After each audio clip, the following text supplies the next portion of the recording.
Meus irmãos, graça e paz do Senhor Jesus.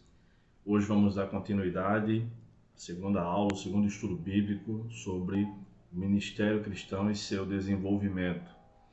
Na primeira aula, na aula passada, nós começamos a ver o primeiro capítulo do livro Vocação, Formação e Profissão, Cuidando de Si Mesmo e da Doutrina, cujo o título do primeiro capítulo é Chamado e Ministério Cristão. Então nós vimos, em primeiro lugar, os vários chamados divinos e suas implicações, chamado para a salvação, para a comunhão, para o serviço e diversos chamados. E número 2, o que é o ministério cristão e como deve ser desenvolvido. Deve ser exercido para Deus, para os homens, com fidelidade, com esforço, independente das circunstâncias, e com a expectativa de recompensa celestial e não terrena. Hoje nós vamos continuar vendo mais 3 pontos desse capítulo e vamos encerrar o capítulo número 1, chamado Ministério Cristão. Hoje nós vamos ver sobre quem são os chamados por Deus, como identificar e utilizar meu chamado e meus dons espirituais e as diferentes motivações para o ministério.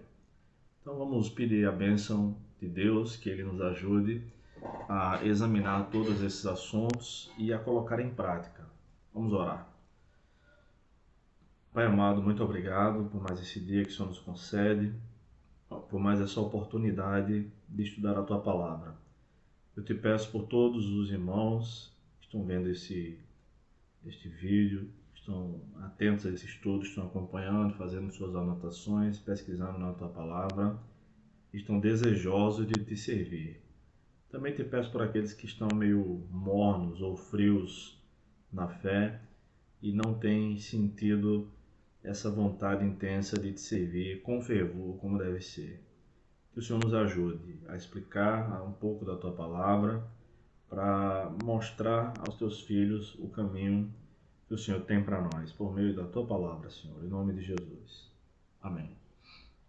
Muito bem, quero começar hoje com 1 aos Coríntios, capítulo 10, verso 31, que diz o seguinte: Portanto, seja comendo, seja bebendo, seja fazendo qualquer outra coisa, fazei tudo para a glória de Deus.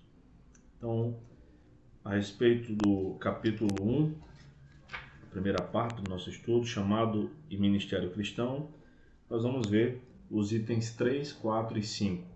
Então, número 3, quem são chamados por Deus? Todos os cristãos são chamados por Deus para trabalhar na sua obra, porém é importante também que saibamos que não são apenas que trabalham no serviço religioso, propriamente dito, que servem a Deus. A Bíblia ensina que tudo o que devemos fazer, tudo que devemos ser, tudo que devemos fazer deve ser para a glória de Deus, até mesmo questões simples como comer ou beber. Então, quando a gente fala em trabalhar para Deus, quase todo mundo pensa em trabalhar na igreja ou trabalhar numa agência missionária ou algo do tipo. E não é isso exatamente que a Bíblia fala. Tudo que o cristão faz deve ser para Deus. Então, enquanto um professor de matemática que é cristão está dando aula de matemática, ele deve fazê-lo para Deus. Enquanto um gari está recolhendo lixo, deve fazer isso para a glória de Deus. Enquanto uma secretária num consultório médico está agendando as consultas e recebendo os pacientes, ela deve fazer isso para a glória de Deus. Enfim, todas as profissões dignas e honestas, tudo que nós fazemos, a criação de filhos, por exemplo, uma mulher, por exemplo, que não trabalha fora de casa, mas trabalha em casa, arrumando a casa, cuidando para que a roupa da família esteja tudo em ordem, tudo limpo, para que a alimentação seja providenciada nos horários corretos, da maneira correta, saborosa, inclusive, deve ser feito para a glória de Deus, sem reclamações. Então, levar o filho na escola, trazer, também é um trabalho, né? Não é um trabalho remunerado, mas deve ser feito para a glória de Deus, tá bom? A Bíblia também ensina que Devemos fazer tudo em nome de Jesus, conforme Colossenses 3,17, e como se fosse para o próprio Jesus, tudo que a gente faz, conforme Colossenses 3,23. Em muitos livros de pregação, que é a matéria de homilética que a gente vê no seminário, nós lemos que o trabalho mais importante do mundo, a tarefa mais importante do mundo é a pregação do Evangelho. Eu acho que isso é errado, porque desmerece os outros profissionais, os outros trabalhos, tá? E desmerece os irmãos que fazem outras coisas, que não são pregadores do Evangelho, por exemplo. Será que nós, que somos pregadores do Evangelho, somos melhores do que as outras pessoas, melhores do que os outros cristãos por conta do trabalho que exercemos? Não, não somos melhores em nenhuma circunstância, em nenhuma hipótese do que os outros cristãos. Aliás, devemos considerar os outros superiores a nós mesmos, conforme Filipenses capítulo 2, verso 5. Tá? Então, algo que pode nos ajudar a enxergar nosso trabalho de pregação e ensino bíblico importante, tanto quanto o recolhimento do lixo no fim do dia, é olhando para os irmãos com amor cristão e colocando eles acima de nós, conforme Filipenses 2, versos 4 e 5. Dr. Russell Shedd comenta sobre o uso do Novo Testamento sobre os cooperadores de Paulo, como o Novo Testamento menciona aqueles que trabalharam com Paulo, como Paulo os tinha. O professor, ele cita aqui uma pesquisa de um professor, Ellis, do Seminário Sudeste em Fort Worth, no Texas, nos Estados Unidos. Depois de um estudo minucioso das funções dos obreiros do Novo Testamento, fez o seguinte comentário: quando as designações atribuídas aos companheiros de Paulo são verificadas, fica clara a ausência de certos termos, não somente daqueles que mais tarde se tornaram tradicionais para os líderes na igreja, mas também os termos que identificam os dons e carismas espirituais especificados por Paulo. Em suas cartas, nenhum de seus companheiros é chamado de profeta, professor ou pastor, muito menos ancião ou bispo. Ancião é um termo que a gente usa pouco aqui nas igrejas evangélicas no Brasil, mas é o mesmo que presbítero. As designações mais usadas são, em ordem de frequência decrescente, cooperador, irmão, servo e apóstolo. Então era assim que Paulo se referia àqueles com quem trabalhava. Ele não colocava a si próprio como superior aos irmãos, a não ser quando estava escrevendo as cartas do Novo Testamento. Ele geralmente começava se identificando como apóstolo, com raríssimas exceções, porque era necessário que a igreja soubesse que aquele escrito era um escrito inspirado por Deus, e ele era apóstolo de Jesus Cristo para fazer isso, tá bom? Então, todos os cristãos são chamados a trabalhar para Deus. O Dr. Russell Shedd ainda apresenta uma outra pesquisa sobre o foco do trabalho de líderes mundiais ao longo da história da igreja, e foram examinados vários líderes cristãos de diversas áreas e foi identificado que eles têm alguma coisa em comum. Então, se você quer saber se está no caminho certo, veja o resultado dessa pesquisa. O Departamento da Missão Mundial do Seminário Fuller, de Pasadena, Califórnia, promoveu uma pesquisa de 900 líderes passados e presentes na história da igreja. Eles destacaram 6 atitudes básicas nas vidas daqueles líderes mais eficazes. Então, eles identificaram que tinha 6 questões que nesses líderes estavam sempre presentes. Primeira, eles reconhecem que a autoridade espiritual é a base principal do poder. Autoridade espiritual. Segunda, eles mantêm uma postura de aluno durante a vida toda. Então tem gente que acha que porque leu a Bíblia uma vez, já sabe de tudo. Ou porque tem um diploma de teologia, acha que sabe de tudo também. Mas na verdade somos discípulos de Cristo. A palavra discípulo, entre outras coisas, significa aluno, tá? E devemos ter essa postura de aluno, de aprendizado durante toda a vida. Quer por meio de cursos, quer não, por leitura de livros, estudos bíblicos como esse. A leitura da própria Bíblia, mais examinada, né? Mais de perto, leituras de comentários bíblicos, enfim, ouvindo estudos bíblicos adequados e assim por diante. Terceira, procuraram jovens que mostram disposição e capacitação divina para o trabalho. A ideia da sucessão e da capacitação de pessoas mais jovens. Quarta, eles têm uma consciência crescente de seu próprio destino. À medida que o tempo vai passando, esses líderes têm sempre uma visão mais clara do que devem fazer no reino de Deus. Quinta, eles têm uma filosofia de ministério clara e dinâmica, uma compreensão de seus dons espirituais e como usá-los. Tem um ministério focalizado, não se envolvem com o ministério que os distraem. Muitas vezes tem também uma declaração escrita e precisa de seu propósito e método de ministério.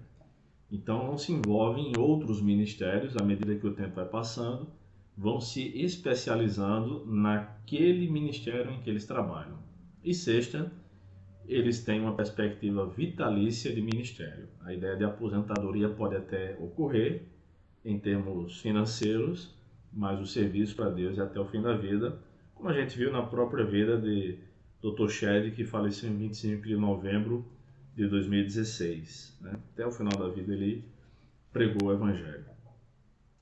Quarto lugar, como identificar e utilizar meu chamado e meus dons espirituais? Então essa é uma pergunta que eu ouço muitas vezes, principalmente nos seminários.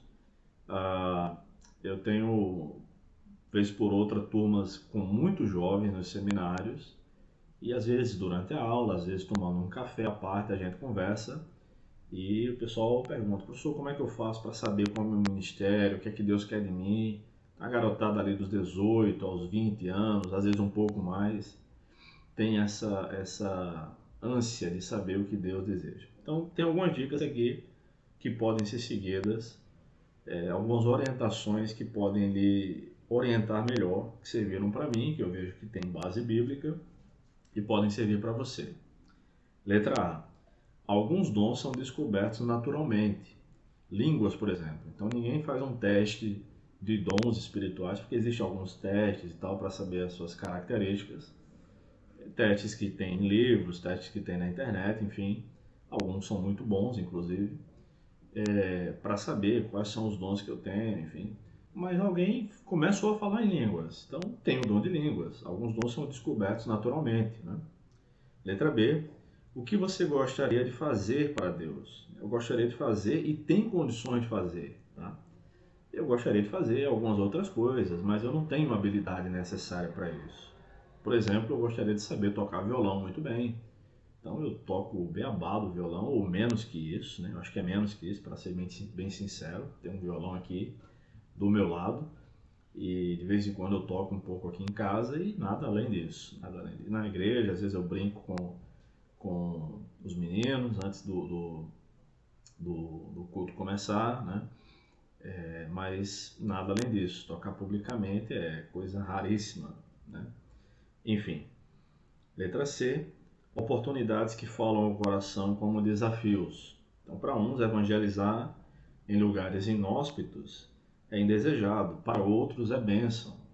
Quais são as oportunidades de servir a Deus que falam ao seu coração? De repente, um pastor está pregando e fala sobre uma necessidade que a igreja tem e aquilo fala profundamente ao seu coração. Pode ser o seu dom e o seu ministério. Letra D. Atividades que recebem a bênção de Deus. Quando você faz o que faz, percebe a bênção divina com você? Então provavelmente esse é seu dom, esse é seu ministério. Letra E. Não quer dizer, antes de falar a letra E, que não vai enfrentar adversidades, tá bom? Enfrenta sim. Todo mundo enfrenta dificuldades no exercício do desenvolvimento cristão, no exercício do ministério cristão, mas a adversidade é vista como um pequeno empecilho, às vezes talvez um grande empecilho que vai ser logo ultrapassado, tá? Vencido. Letra E. Atividades que somos procurados a executar. as coisas que somos procurados para realizar, que não pensamos em fazer, por exemplo, devemos considerar. Então, algo que eu nunca tinha pensado em fazer. Digamos que alguém me coloque para ser o sonoplasta da igreja. Não é algo que eu tenho habilidade com aqueles fios, com aqueles cabos, e liga a caixa para cá, liga para lá, enfim. Eu, particularmente, eu estou falando de mim. Mas, se for a vontade de Deus, eu posso ser procurado constantemente para executar isso e perceber que há um dom, né, nisso. Eu lembro da história de um professor que eu li um livro dele, na verdade, eu não o conheço pessoalmente, ele nem é brasileiro, e ele fez os seus estudos no seminário, se especializou em língua hebraica, que é a língua do Antigo Testamento, e ele pensava que ia trabalhar muito com o Antigo Testamento, dando aula de Antigo Testamento no seminário, ou dando aula de hebraico, já que ele se dava muito bem com a língua hebraica. E não, ele começou a ser procurado cada vez mais para ensinar Novo Testamento e dar aulas da língua do Novo Testamento, que é o grego. E ele fez isso durante sua vida quase toda. Eu não sei dizer se ele ainda está vivo, mas isso faz muitos anos, né? E ele percebeu que aquele era o ministério de Deus para a vida dele. Então, às vezes a gente pensa que é uma coisa e Deus tem uma coisa diferente para nós. E o que Deus tem para nós sempre é melhor do que o que nós pensamos para nós mesmos, tá? Enfim, ele se tornou editor de livros, de Bíblia de estudo, desse livro que eu li, escritor, né? Muito bom, por sinal, muito bem escrito. Inclusive é um livro sobre a vontade de Deus, acho que é Conhecendo a Vontade de Deus, algo desse tipo, assim, da editora o Bruce Waltke da editora Cultura Cristã. Muito, muito bom livro. Letra F. Atividades que geram profundos frutos espirituais. Você faz e funciona. Pode ser um indicativo divino dos seus dons e chamado. Então, algo que gera frutos. Você faz e dá certo. E faz de novo e dá certo. E faz de novo e dá certo. Provavelmente pode ser um dom de Deus para a sua vida. A essa altura eu quero deixar claro para os irmãos que cada um de nós recebeu pelo menos um dom da parte de Deus. Não quer dizer que a gente só tem um dom, não. Que a gente só pode fazer uma coisa. Tá? Não é isso. Então, durante muito tempo, muitos amigos meus, às vezes geralmente mais velhos, amigos não tão próximos assim, né? Ficavam naquela, né? Você quer ser pastor, mas você quer ser professor de seminário também? É a academia ou é a igreja? É muito diferente. E aí eu comecei a publicar livros. Em novembro de 2014, publiquei meu primeiro livro, né? E venho publicando, graças a Deus, cada vez mais. E pretendo publicar muitos ainda. E mais recentemente, acho que ano passado, um pastor conhecido, assim, mais chegado, disse: não, mas tem uma coisa que você gosta mais, que foca, não tem? Eu disse: olha, não necessariamente, né? Então, pode ser que Deus nos chame para um ministério de múltiplas funções, múltiplas tarefas, tá? E pode ser o seu caso também. Não precisa ser pregar ou pastorear, ensinar em seminário ou escrever, não precisa ser exatamente isso. Pode ser outras coisas. Pode ser ensinar crianças, cantar e, sei lá, organizar eventos na igreja, por exemplo.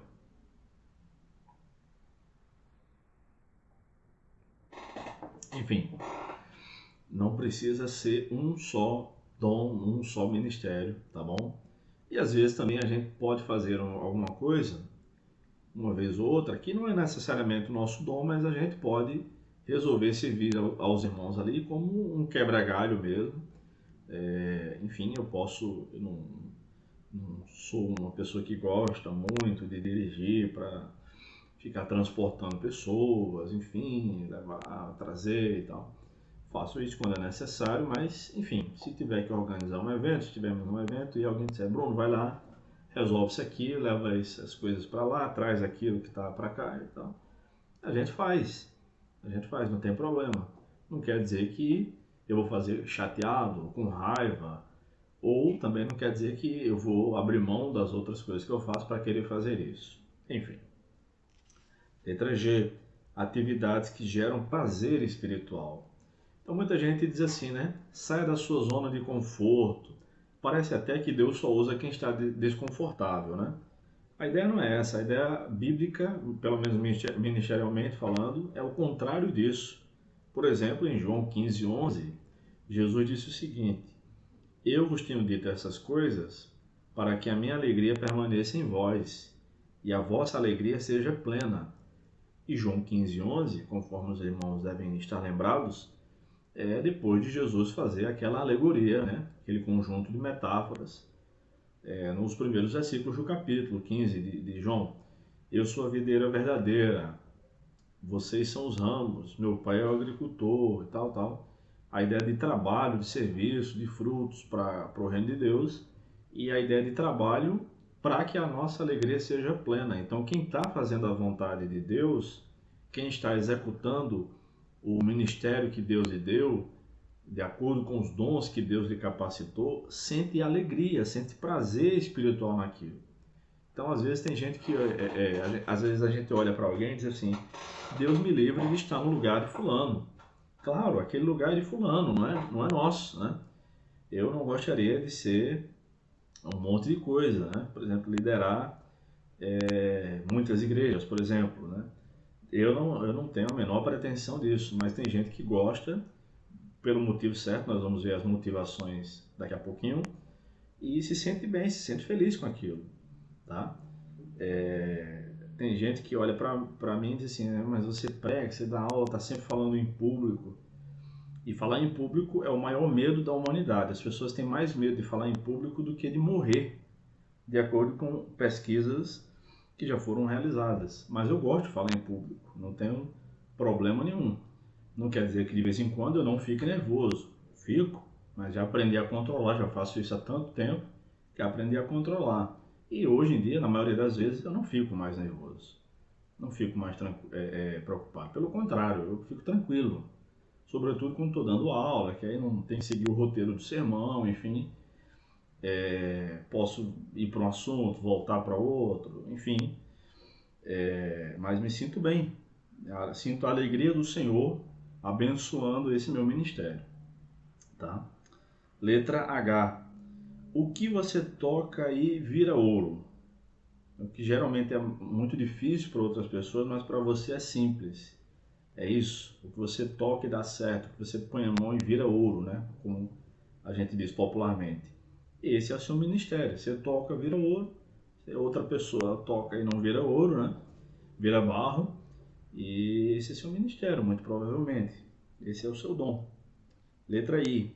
A bênção da igreja local é um grande indicativo disso, né? Então você faz uma coisa na igreja, faz sempre, mas ninguém na igreja gosta. Então a igreja está contra você, não por inveja, não por antipatia, mas porque vê que não é a sua área. Então não é bacana.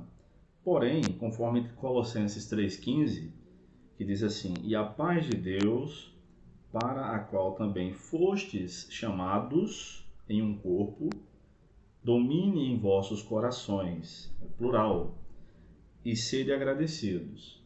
Então, quando a paz de Deus domina no coração da igreja, como um corpo, naquilo que você está fazendo, você recebe a bênção da igreja local, provavelmente é isso que Deus quer de você mesmo. Se você está fazendo certo, de acordo com o que a Bíblia ensina, e recebe a bênção, o estímulo, o apoio da igreja, porque tem falso profeta que recebe o apoio de sua igreja também, tá bom? Mas eu estou falando daquilo que está certo, não somente o que dá certo, não é algo pragmático. Dá certo, Deus está abençoando, não necessariamente, tá? Mas dá certo e está certo. Aí sim, é a bênção de Deus sobre você e a bênção da igreja sobre você. E por último, letra J, que poderia muito bem ser a letra A, mas deixei por último aqui. Oração. Deus responderá às orações abrindo ou fechando portas. Se mesmo depois de todas essas indicações, você não sabe o que Deus tem para você, você tem dúvidas ainda, ou precisa de uma confirmação do Senhor, ou não, mesmo que você ache que tem certeza, continue em oração, ore e peça a Deus que confirme, que ilumine, que abençoe suas decisões. Então, aqui são algumas indicações de como identificar e utilizar seus dons espirituais. Em quinto e último lugar do nosso estudo, referente ao capítulo 1, as diferentes motivações para o ministério. Então, eu coloquei algumas motivações que existem hoje, eu não coloquei apenas as motivações corretas. Nós vamos identificar quais são as corretas e quais são as erradas. Letra A, popularidade. Então, Jesus pregou para multidões, mas também pregou para uma pessoa por diversas ocasiões. Aliás, alguns de seus maiores sermões foram diálogos, foram conversas, foram pregação para uma pessoa apenas. Sobretudo no Evangelho de João, né? No Evangelho de João nós vemos no capítulo 1, Jesus conversando com Natanael, no capítulo 2, conversando com Maria, a sua mãe, no capítulo 3, com Nicodemos, no capítulo 4, com a mulher samaritana, no capítulo 5, com aquele homem no tanque de Betesda, no capítulo 6, com os 12, no final do capítulo, né? Depois de alimentar 5.000 homens, fora mulheres e crianças. Enfim, tem mais diálogos, sobretudo no Evangelho de João, conhecido também como o Evangelho dos Diálogos, e Jesus não buscava popularidade. Aliás, quando ele terminou de pregar o sermão, que consideraram um sermão duro, e não foi um sermão duro. João capítulo 6 é um capítulo grande, mas você pode ler depois da aula aí, não é um sermão duro. O Sermão do Monte é um sermão duro. Mateus capítulos 5, 6 e 7 é um sermão bem mais arrochado, mais duro de Jesus. Mas João 6 não é. Mas o que aconteceu? Todo mundo foi embora. Ficaram apenas os 12 apóstolos. O que é que Jesus disse? Por favor, não me deixem. Fiquem comigo. Já foi todo mundo, eu não quero ficar só. Coisíssima nenhuma. Jesus disse, vocês também não querem ir embora? Então, se tem uma coisa que Jesus não procurou nunca, foi popularidade. Então, uma motivação para o ministério ser a popularidade é algo completamente errôneo, né? Alguns querem ser populares, fazendo gracejos, piadas enquanto pregam, enfim, e acham que com isso, porque estão arrebanhando multidões, Deus está abençoando. Não necessariamente. Falsos profetas também têm conseguido grandes multidões, grandes plateias, grandes auditórios, e nem por isso tem a bênção divina. Nós devemos pregar o Evangelho com seriedade, não é fazendo palhaçada. Tá? Se tomar o nome de Deus em vão já é pecado, imagina fazer piadas com o nome de Deus, com a palavra de Deus. Eu não gosto desse tipo de pregadores, eu acredito que eles estão errados, e acredito até que seja uma blasfêmia pregar contando piadas, enfim, porque com a Bíblia, com a palavra de Deus, não se brinca. Segunda motivação de muitos, o dinheiro. Essa jamais pode ser a motivação para o ministério. Em 1 Timóteo, capítulo 5, verso 17, até o capítulo 6, versículo 10, Paulo trata do salário pastoral e das armadilhas que isso pode acarretar tanto para a igreja quanto pastor ou presbítero.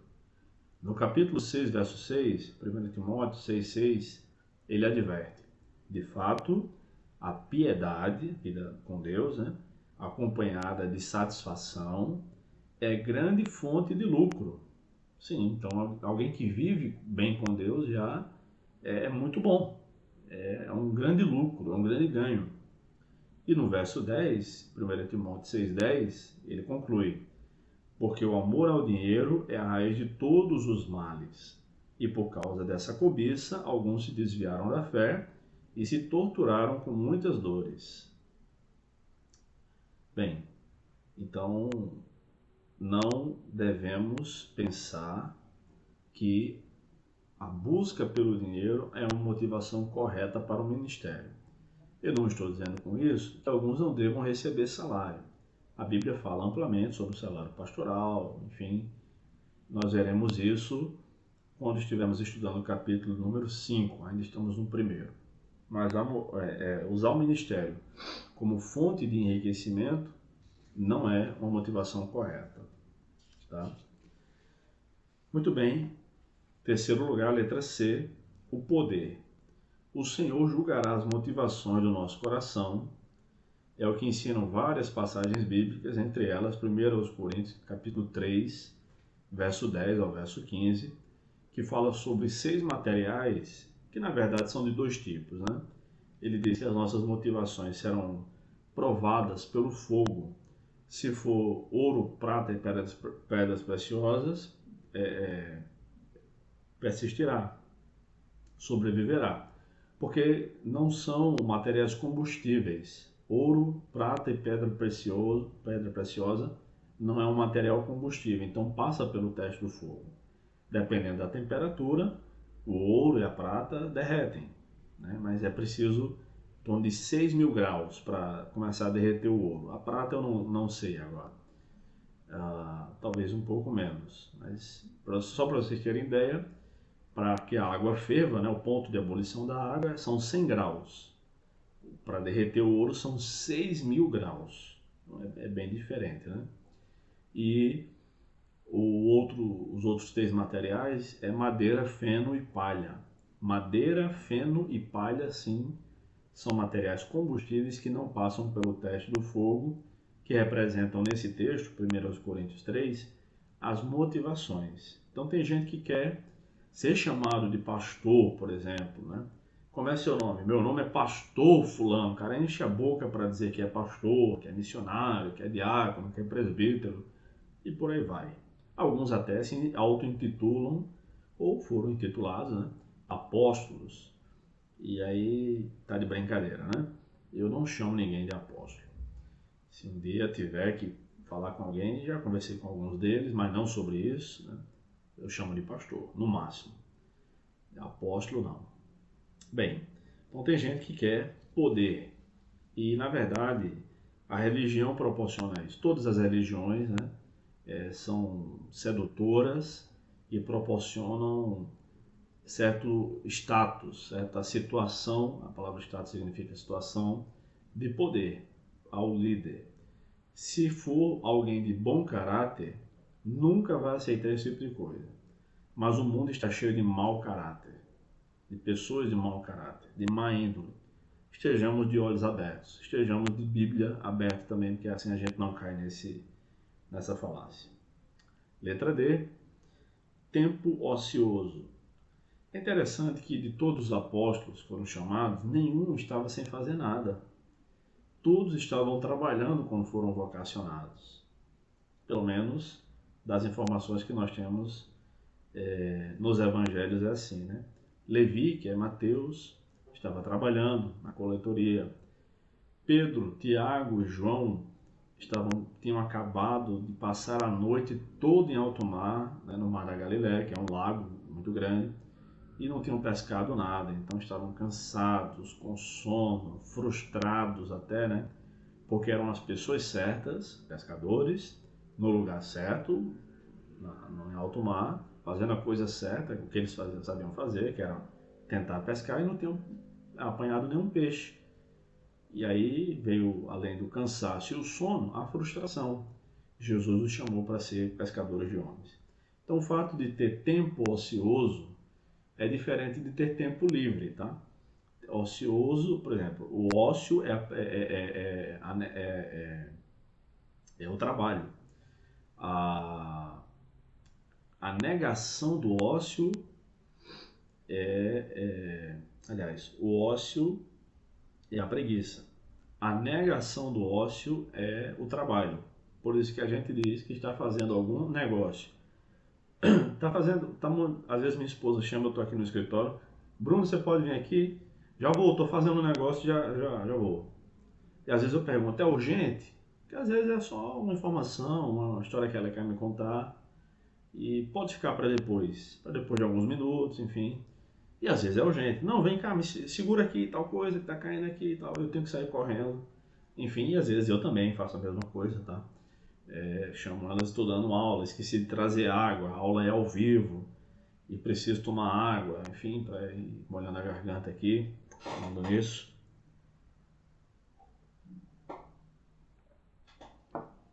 Às vezes eu a chamo, peço, né? Traz uma vinha, por gentileza, que eu esqueci, não tem como, né? Então, tempo ocioso não é a melhor das opções, tá? E letra E, glorificar a Deus. Tá? A motivação correta para o ministério é essa, a glória de Deus. Tá? Conforme nós lemos inicialmente, né, em Romanos, aliás, em 1 Coríntios 10, 31, tudo que a gente deve fazer, até mesmo as coisas mais simples do dia a dia, quer comais, quer bebais, acabei de beber, né, beber água, façais tudo para a glória de Deus, tudo que a gente faz ao longo do dia deve ser para a glória de Deus. Não é somente nas questões religiosas, no culto, questões litúrgicas. Eu vou pregar para a glória de Deus, eu vou cantar para a glória de Deus, eu vou para a igreja para a glória de Deus.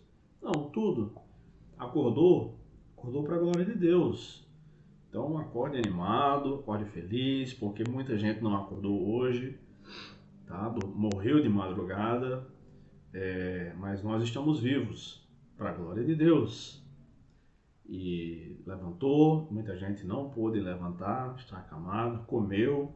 Tem gente que é podre de rir, que não pode comer, está se alimentando com sonda, porque não pode deglutir, porque não pode mastigar, porque o estômago não digere, o intestino não transforma no que tem que transformar, enfim. Então, mas o seu corpo está funcionando bem, dê graças a Deus. Então, tudo que a gente for fazer, faça para a glória de Deus. O chamado para ser pastor, por exemplo, deve ser legítimo. Paulo escreveu que aquele que almeja o episcopado, excelente obra almeja. 1 Timóteo 3,1. Muita gente tem dito que um verdadeiro sinal um sinal de um verdadeiro chamado por Deus para ser pastor é não querer ser pastor. Por quê? Porque Moisés não quis ir inicialmente para o Egito, para libertar o povo egípcio. Ele resistiu ao chamado divino. Jeremias não quis ir, Jonas não quis ir, mas eles eram profetas, tal. Não, esse não é o parâmetro bíblico. A Bíblia, na verdade, tem essas histórias para nos orientar a fazer o contrário, para obedecer a Deus, porque desobedecer a Deus é pecado, tá? Tem gente que usa até argumentos históricos, argumentos não bíblicos, né? Agostinho de Hipona foi empossado bispo à força, e realmente foi. Chamaram ele para uma cerimônia na igreja, uma reunião, e saíram trancando as portas do templo e o consagraram bispo, enfim, aquela coisa toda.